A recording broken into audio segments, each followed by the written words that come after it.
আপনারা অনেকে আমাদের তিনজনের জামা একই রকম দেখে আপনারা কমেন্টস করেছেন, আপু কোথা থেকে এই জামাটা নিয়েছেন। আজকে সেই কোশ্চেনেরই অ্যান্সার দেব।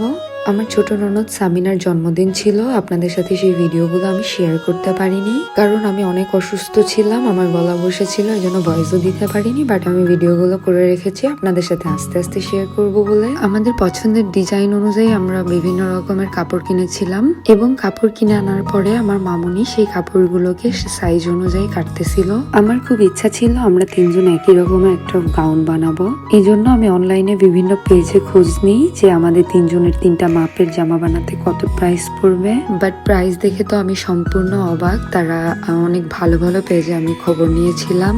আমার যেহেতু জামাটা অনেক বড়, এই জন্য তারা আমার জামাটাই চেয়েছিল 15,000 টাকা এবং আমার বড় ননদের জামাটা যেহেতু তুলনামূলক আমার থেকে ছোট, তাই ওরটা চেয়েছিল 10,000 টাকা এবং ছোট পিচকিটার জামাটা চেয়েছিল 6,000 টাকা। পরে আমি মামনিকে বলি, আমাদের তো মেশিন আছে, এত টাকা দিয়ে কেন আমরা জামা কিনবো, আমরা নিজেরা বানিয়ে ফেলি, চলেন চেষ্টা করে। পরে 2 দিন ধরে আমার মামনি এই জামাগুলো রেডি করে ফেলে। দেখেন তো ফাইনাল লুকটা কেমন লাগতেছে। আমরা রেডি হয়ে চলে গেলাম ফটোশুট করতে।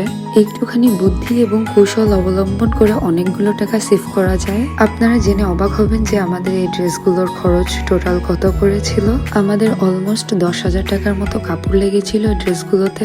কাপড়গুলো কেনার পরে আমরা চিন্তা করেছিলাম কোনো একটা দর্জিকে দিয়ে জামাগুলো বানাবো। অনেকগুলো টেলার্সের সাথে কথা বলেছি, তারা বলে এক একটা জামার মজুরি তারা 1500-2000 করে নেবে। পরে আর আমরা টেলার্সে দেইনি। কাপড় কেনার পরে আমি বললাম, মামুনি আমরা নিজেরাই মেক করে ফেলি, চলেন।